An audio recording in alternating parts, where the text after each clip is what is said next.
Pacers lose another close one. The story of their season continues in a close loss in New Orleans, but they re-signed Lance Stephenson and Malcolm Brogdon. It's going to be out for a little bit. Lots to talk about on today's Locked On Pacers podcast.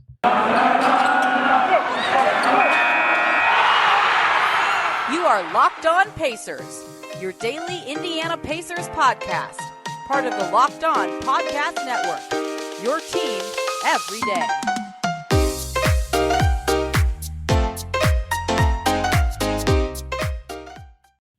Welcome in to another edition of the Locked On Pacers podcast, where we, of course, talk about the Indiana Pacers as always.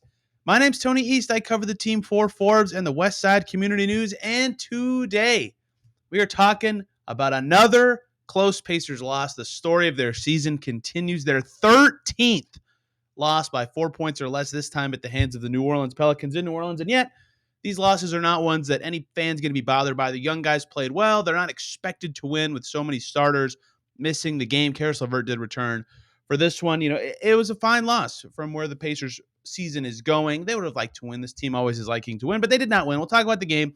They re-signed Lance Stephenson to another 10-day deal today, breaking down what that means for the team, what it means for his status going forward, and what their plans can be to keep Lance for the rest of the season after this 10-day deal. And then Brogdon, it was announced this weekend, was shut down for 10 days with his Achilles torn. It's got to talk about that, what it could mean, and if he could be out for longer than that, because that is always ominous when a guy just gets completely shut down.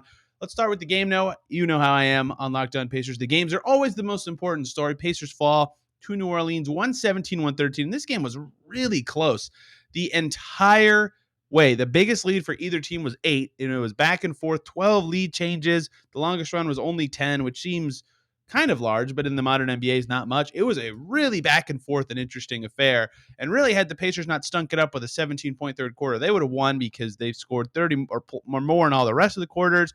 And they played pretty good team balanced basketball in this game. It was a fascinating game for this Pacers team.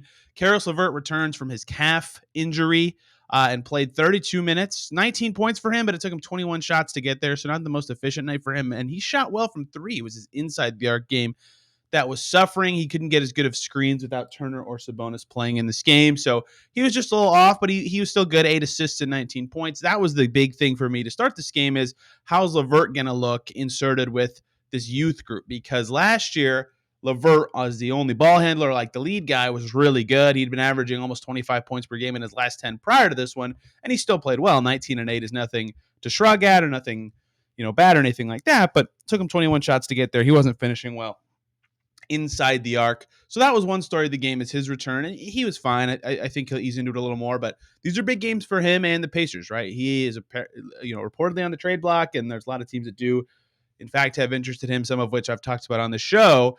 This is an opportunity for him, with every other key guy out for the Pacers, to really showcase his skills and kind of launch his value up. And 19-8 is going to be, 21 shots is not great. Obviously, hitting half his threes, though, and 19-8 is going to be nice for the Pacers going forward. The other story of this game is the young Pacers. We'll talk about them in a minute, including a record-setting night for one Pacer. But let's talk about how weird this game was. The Pacers hit 19 out of their 46 threes. That's 41%. 19 threes is a ton. That would have been their franchise record like 2.5 seasons ago with how the NBA is trending. The Pelicans only had 6 threes. They were 6 for 30. They shot 20% from deep. That was only the 9th game in NBA history. NBA history where a team that makes 13 or more threes than their opponents loses. It was a funky night. How do you make 13 more threes than the other team and lose? Pacers shoot better from deep. They barely shoot worse from the field. They take 25 free throws. All those stats suggest the Pacers should win, and yet they got beat. Why? Because, one, they got smoked on points in the paint. Jonas Valanciunas was amazing for the Pelicans in this game. He was drawing double teams from the Pacers in this game. He still had 5 offensive rebounds, 16, 12, and 6 night for Jonas Valanciunas, despite the Pacers sending bodies on bodies at him. And they just had so many lapses on defense where someone had to come double him or shade him or rotate from the weak side, and he burned him. And Lance had a few weak moments that Carlisle was talking to him specifically that were highlighted on the broadcast, same with O'Shea Brissett, right? So they really struggled with Valanciunas. That was part of it. And that led to the Pelicans scoring 64 points in the paint compared to only 32 for the Pacers. And normally the Pacers are a good points in the paint team. So that was one reason why hitting 13 more threes did not really matter for the Pacers, is they stunk it up in the paint. And the Pelicans also hit 29 of 31 from the free throw line, an unreal free throw performance from them. That's a fantastic game. 29 makes is unbelievable. And that kind of highlights they were driving really well to the rim and drawing those foul shots in general. Again, the Pacers paint defense was really weak in this game. They've definitely been missing Miles Turner. They had a 117 defensive rating in the 4 games since Turner got hurt. I'm sure that went up after this game. The Pacers also lost the turnover battle by 5. They lost the offensive rebounds battle by 2. Basically every stat that would be either an efficiency thing or a possession thing outside of three-pointers, the Pacers got smoked in. So despite shooting way better than New Orleans from deep, the Pacers still lost. And it turns out to be a very strange, statistically anomalous game for them because they really did well generating good threes and knocking them down, but the Pels did pretty well in every other area. And this was the first game they felt Miles' impact not being out there in other games recently, but this one, it was painfully obvious as the Pelicans just were driving by everybody. You know, LeVert's defense was not up to snuff in this game, and Goga was fouling like crazy. He had 5 fouls. He couldn't play the whole game. Isaiah Jackson finished with 5 fouls. They couldn't get enough rim protection on the court. So to start the second half, Carlisle starts O'Shea Brissett at center, right? And when that was always an option for them with their other 2 bigs out. And Brissett actually played okay in this game. They played his 33 minutes to a dead draw. He had 6 points and 9 rebounds. Like 2 steals, 2 blocks. Brissett played a good game. It's just when you're going with O'Shea Brissett on Valanciunas, you've already kind of lost something in general, even if you are able to switch a little bit. So the tactical stuff the Pacers were forced to do because of the way the Pelicans played and because of the poor perimeter defense the Pacers played, it really cost them this game, which is a bummer because LeVert played all right and they got some good games from their young guys, which honestly, in the grand scheme of the Pacers season, they would like to win. You know, they would like to push for the play-in still, even if they're not really trending that way. And the trade deadline is coming up. You know, the time to make these decisions is now. But in the grand scheme of the Pacers season, they're sitting in 13th place. They're 17th and 30, well out of the play-in. Losing a close game in which their young guys play well isn't the worst result ever. Chris Duarte had 11 points in the first quarter alone. He only finished with 14 and really struggled. I think he got hurt a little bit in the second quarter of this game. Maybe it was the first quarter. I can't remember, where he came up limping. Only scored 3 points the rest of the way. He played the rest of the game. I don't think it's a long-term injury or anything. Carlisle didn't even talk about it in his post-game presser. Just something to monitor for an already banged-up team. But he still had a nice game, especially in that first quarter. Goga, despite the fouls, continues to look good. 12 points, 5 rebounds, 3 assists for him. Again, the fouls were concerning. He definitely doesn't have the muscle to defend a guy like Valanciunas at this stage of his career, but still showed some nice touches around the rim. 4 for 7 finishing for him in this game. 3 offensive rebounds in his own right. Isaiah Jackson played some nice defense as well with 2 blocks. He had 6 points and 4 rebounds. Another good game for him. He was the Pacers' best plus-minus guy at +9. And then the big one, the rookie, Duane Washington Jr., 21 points to lead the Pacers in scoring. Duane Washington Jr. leads the Pacers in scoring. 7 3-pointers for Duane Washington in this game. That is a Pacers rookie record for threes in a game. And that is the 36th player, in NBA history to hit 7 or more threes in a game as a rookie. He was bombing them away. He was heat checking them in the fourth quarter in a close game. He was in the closing lineup. Duane Washington, in a game in which, they were missing 2 centers, obviously, but they were only missing Brogdon basically from their guard, Brogdon and McConnell. They were missing 2 guys from their guard rotation. They still said, yeah, we're closing with Duane Washington. The longest tenured Pacer in the closing lineup was Caris LeVert, they acquired 373 days ago. They closed with Duane, and it was the right choice. He had a big 3 in this game late to cut it to 3. He was fantastic. 7 of 12 from deep in this game. All of his shots with threes on his way to 21 points. Pacers win his minutes by 3 points. I continue to just be so impressed by his quick decision-making, his quick trigger. He's very streaky, as he was at Ohio State. His defense is still a work in progress, certainly, but I think because he can, he always puts the ball on the floor quickly. He makes the right reads with passes. He had 3 assists in this game.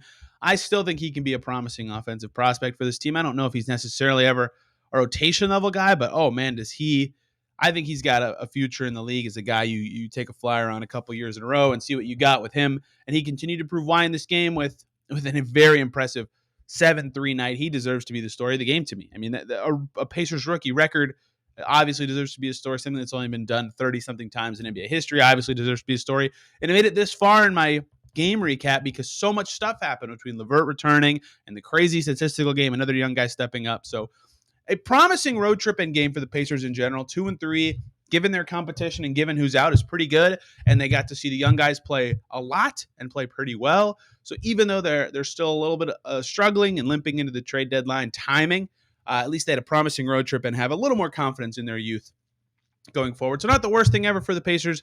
They would obviously like better results going forward.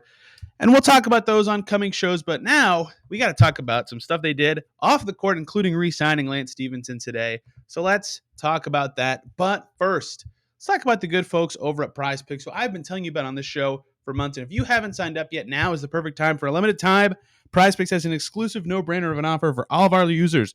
You get $50 for free if a player in your first PrizePicks entry scores a single point. You got to use the code NBA when you sign up. That exclusive offer for Locked On fans, use the code NBA, is you get $50 for free if one of your picks scores one single point. PrizePicks has the best NBA DFS prop games on the market and offer more props than any other DFS prop operator. Any prop you can think of for any player, points, assists, rebounds, made threes, you name it, they've got it. It's just you versus the projected numbers. You can win up to 10 times your entry as you pick 2 to 5 players to play every day. Go to prizepicks.com today or download the app in your app store. Deposit and use that promo code NBA, $50 for free if your first entry scores a single point.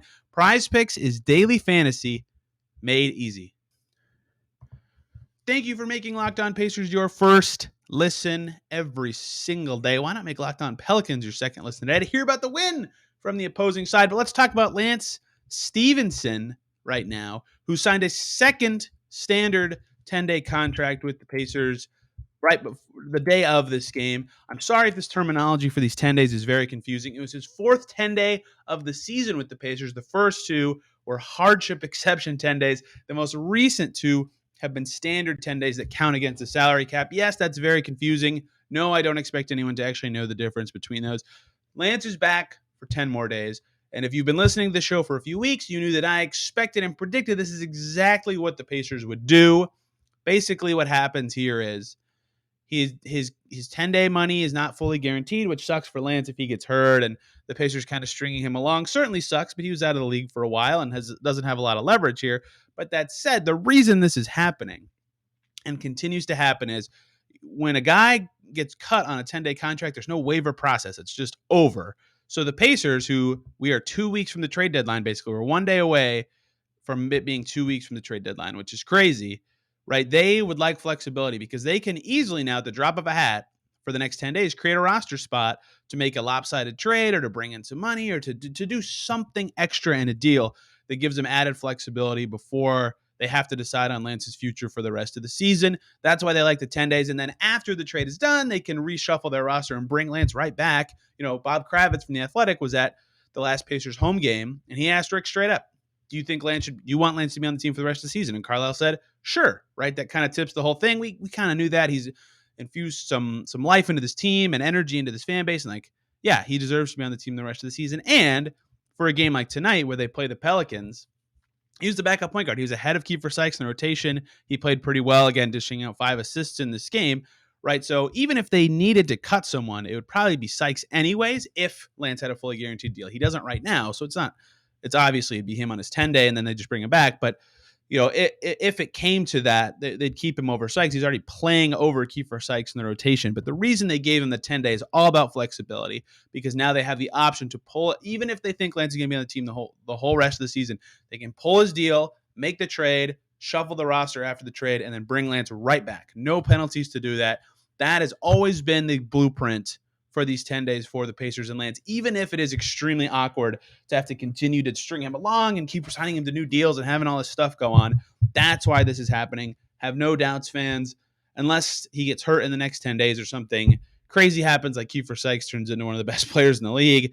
In the next 9 days, Lance Stephenson will be on this team the rest of the season. And he's earned this, right? He was obviously amazing for that 2-game stint on his first hardship 10-day, and he had some struggling games after that. He had 14 in Boston and then really struggled for the next, 4 or 5 games, averaging just 3.4 points per game, was a minus in the plus minus in 4 of those 5 games, but then was excellent in Phoenix on the last on his standard 10-day, 17 points on 7 or 9 shooting. He was great in that game. He was really good in this, despite only shooting 2 for 6, he was really good in this game they just played against the Pelicans, hit a pair of threes, again, 5 assists, was really controlling that second unit, still has some sloppy turnovers, still does all the Lance stuff that makes him such a polarizing player.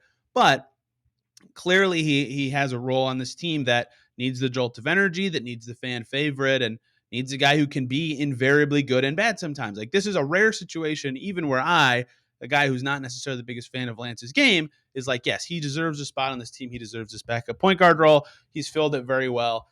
So it makes all the sense in the world that the Pacers brought him back. He will continue to fill the role that he's in ably. And even if, Brogdon, we'll talk about him in the next segment, comes back at some point and they have to shuffle the rotation around, who knows what Jeremy Lamb's future is on this team? Who knows how they feel about Duane versus Lance in the rotation going forward? There's a chance Lance is in not the fully healthy 9-man rotation, but pretty close to it, depending on Brogdon's health status, depending on if LeVert or Lamb is on the team going forward. A lot of factors at play that he could be a guy that plays for them the rest of the season. So beyond this 10-day or not, he will be a key guy for this team. The questions I will have for the Pacers is all about timing. If they don't make a trade in the next 10 days, how do they handle what's going to come for Lance? Because his current 10-day will expire. The last day will be February 2nd. The trade deadline is February 10th. What the Pacers would have liked is to keep Lance through his second hardship 10-day all the way through it. They ended it after 3 days because no one was in health and safety protocols. So he'd have had to be inactive going forward. And that's obviously not ideal. They wanted him to play, but they would have liked the extra days on that 10-day if they could have gotten him. Because right now, they'll play Orlando on the 2nd of February, and Lance's 10-day will expire. And then there will be a week until the deadline. They play the 4th, 6th, and the 8th before the trade deadline. So I'll be curious how the Pacers navigate signing Lance in that time frame, because if they ideally, they want to wait to the last possible moment to make their deals, to get the best offers, the last offers they're going to get, to evaluate everything to the last possible point they can before they make deals. Even though fans want them to happen now, wait until the last possible moment when every team's picked their direction always has made the most sense. Always has. So how they decide to tackle those 3 games in that 6-day stretch between the expiring of this and bringing Lance in for the rest of the season, that will be very interesting to me. Now, something to note about those games is only one of them's at home, right? And you can tell the Pacers have done this before. Sometimes injured players or guys not on the team, they let work out at the facility or be around the squad still to the extent that they're legally allowed to by the NBA. They're not literally practicing with the team. That would be illegal, but using the facilities for rehab and stuff like that's just fine. So maybe he could be present and use the facilities to practice on his own time and stuff. But I don't know how they'll handle that stuff, going forward. So that will be the timing that I am interested in what they do. Is do they sign him to the rest of the season deal on February 3rd? If they make a trade before February 3rd, that doesn't matter. But that's the stuff to monitor with Lance going forward, is if the Pacers have not made a trade by the 3rd, how do they navigate signing him to his next deal? And how do they navigate trades, not having that extra roster spot? But for the meantime, he's on the team for the next 10 days. They play Charlotte, Oklahoma City, Dallas, the Clippers, and the Magic in that stretch. So perhaps he can put his stamp on the game again. And again, with Brogdon out for all of those 10 days, most likely maybe he'll return for the last game or something. We'll talk about that again in just a few seconds. He will be needed. He will be the backup point guard for basically that entire stretch unless he gets hurt or LeVert gets hurt or a trade happens. So good for Lance. He earned this. Good for the Pacers and their fans. They need this and this jolt that he has provided. And when you're 17-31, do anything you can to provide some life and some energy into your team. Congrats to Lance Stephenson for his 4th 10-day deal. And I'm sorry to all of you for boring you by talking about this over and over, but it is the story of the team that they keep bringing this guy back, and he's had a good month for them. He's deserved it. But let's talk about the starting point guard. I should have talked about this yesterday, but Kevin Bowen was gracious enough to volunteer his time, and I wanted to get his perspective on the Pacers season in general and the young guys playing well. Malcolm Brogdon is hurt, and he's been hurt. This isn't a new thing, but there is some clarity and some updates on that and what this could mean for the Pacers going forward, that Malcolm Brogdon has been totally shut down for 10 days. So let's talk about that. But first, let's talk about the good folks over at BetOnline.ag, who would like to wish you a happy new betting year as we continue our march to the playoffs and beyond. BetOnline remains the number one spot for all the sports wagering action for 2022, and it's a new year. They've got a new updated desktop and mobile website where you can sign up today and receive a 50% welcome bonus with your first deposit. Wow, 50%. All you got to do is use the promo code LOCKEDON to get started. They've got football. They got basketball. They got hockey, boxing, UFC. They got your favorite Vegas casino games on there as well. Don't wait to take advantage of all the amazing offers available for 2022 over at betonline.ag, who is the fastest and easiest way to wager on all your favorite sports. BetOnline is where the game starts. Thank you, as always, for making Locked On Pacers your first listen every single day. Why am I talking about Malcolm Brogdon's injury? This might seem confusing because Brogdon has played in 3 games since December 15th of 2021.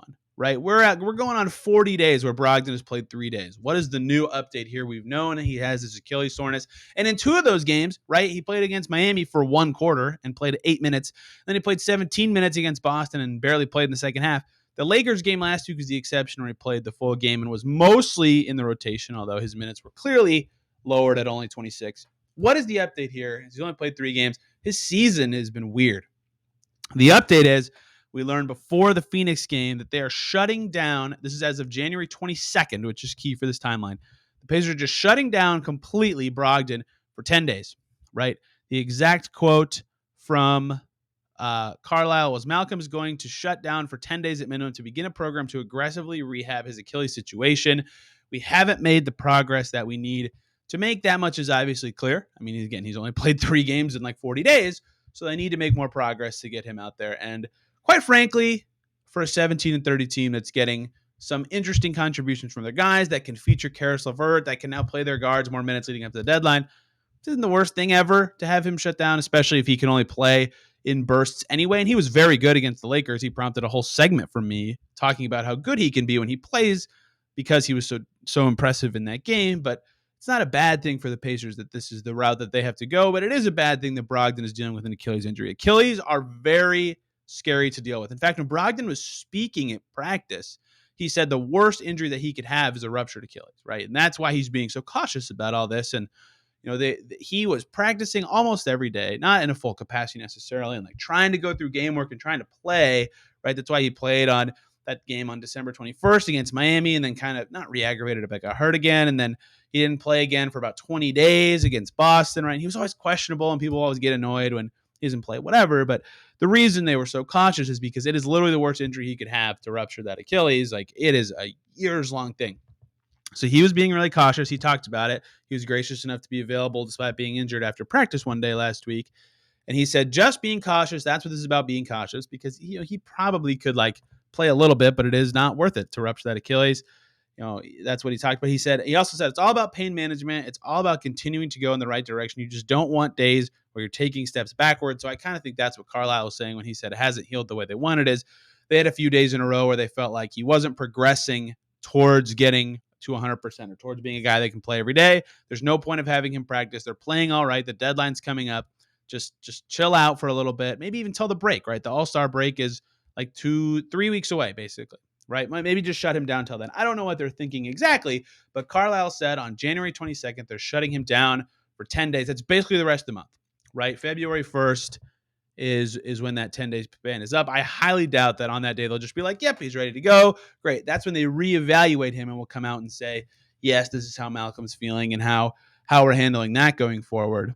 Achilles are finicky, and you have to be careful with those. And Brogdon, who already has an injury history and is very infrequently healthy for this Pacers team, the Pacers should be as cautious as possible with this one. I would, if I were in charge, shut him down through the All-Star break. That gets him a clean month of rehab. Maybe not completely shut him down, but like a non-basketball program or something like that to just keep him moving, but off the Achilles as much as you can to get him healthy, because he's important for the future of this team. He's one of their best players when he plays, like I detailed last week, and maybe he can play later this season and they can see how, because I think like I'm receptive to the idea that he might not play again this season. He's played 3 games in 40 days and Achilles are finicky. There's a chance he never plays this season again. And that's not, that'd be kind of forward thinking and smart from the Pacers to consider that. But you never want to do that because you would like to get all the data you can on how does he fit with Duarte. Okay, how does he fit with Isaiah Jackson? We barely know that. How does he play with Goga, the new Goga, who's playing a little better recently? And then they might make some trades. In fact, it's looking like they're going to do something in the next 2 weeks. How does he fit with the new guys? How those evaluation points are important, especially because Brogdon can again be traded this summer, knowing as much as you can with all the information possible. How does he fit with TJ Warren if Warren returns this season? All this stuff matters to me, someone who likes data points and likes being able to totally think about the situation as it relates to the salary cap. I get why Brogdon would be, in theory, if you're a 17-31 team, you'd consider shutting him down for the season. But I think the thing the Pacers should try to do is, or will do potentially, is just shut him down to the All-Star break. At least we know that the 10 days are coming.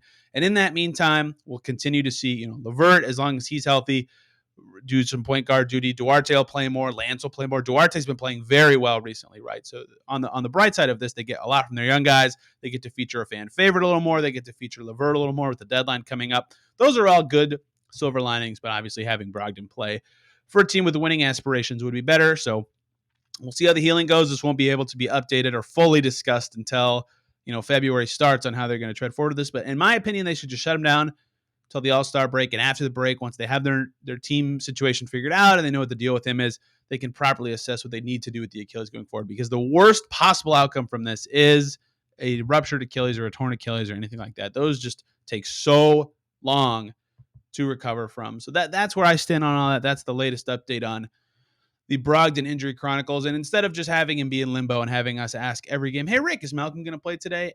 By doing this, the Pacers can officially just say, he's done for 10 days. We'll update you in February. We'll figure it out then. We'll provide the best timeline going forward. This is the best for everybody. It allows Brogdon to be cautious. It allows the team to feature the right stuff leading up to the deadline. And it allows healing to happen for a team that is 17-31. So we'll update this when it's time. But for now, no more Brogdon discussion for a little bit. We'll continue to cover this young team as a young growing team with the guys that they have playing available. Finally back at home to see these guys on Wednesday against Charlotte. But tomorrow, I'm finally going to be able to talk trades in the trade deadline and my thoughts about what this team should do in their direction going forward. You don't want to miss it. It's going to be really great. So thank you guys a ton for listening. Hope you had a great day, and we will see you tomorrow.